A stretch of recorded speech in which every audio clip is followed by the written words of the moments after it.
বিভক্ত জাতি যেমন অর্জন করতে পারে না চূড়ান্ত বিপ্লব, ক্রিকেট টিমও তেমন। ঐক্যবদ্ধ না হলে ভেঙে পড়ে তাসের ঘরের মতো। বাংলাদেশের সামনে যে নখদন্তহীন পাকিস্তান, তার অন্যতম কারণ রেষারেষি, শ্রদ্ধার অভাব থাকা ড্রেসিং রুম। ছবিতেই পরিষ্কার। সাবেক কাপ্তানে দরিয়া শাহিন আফ্রিদির কাঁধে হাত রেখেছিলেন বর্তমান ক্যাপ্টেন শান মাসুদ।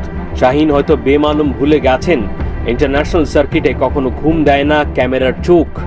পাকিস্তানের ড্রেসিং রুমে পাকিস্তান এখন কত বেশি দ্বিখণ্ডিত মানচিত্র, সেটাই নগ্নভাবে চলে এসেছে সামনে।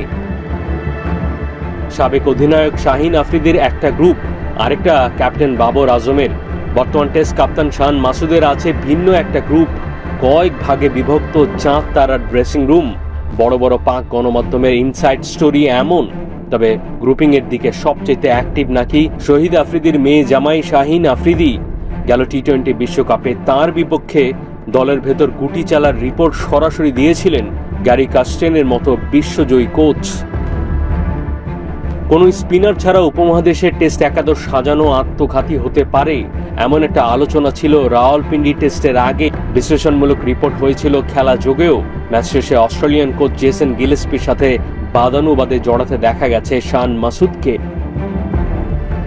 সব মিলিয়ে টানা 1294 দিন দেশের মাটিতে একটাও টেস্ট ম্যাচ জিততে পারেনি Pakistan cricket team. Surf Excel ডিটারজেন্টের মতো ব্যর্থ টিমকে ধবল ধোলাই করছেন সাবেক ক্রিকেটার, নামী স্পোর্টস কন্টেন্ট ক্রিয়েটাররা। 30 আগস্ট রাওয়ালপিন্ডিতে দ্বিতীয় টেস্ট। এই ম্যাচের আগে মাঠের ভেতর বাইরে তুমুল চাপ। সেই চাপ ধরে পাকিস্তানকে আরো চেপে বড় ইতিহাস গড়ার সুযোগ সাকিব মুশফিকদের। মাহদি হাসান, 71।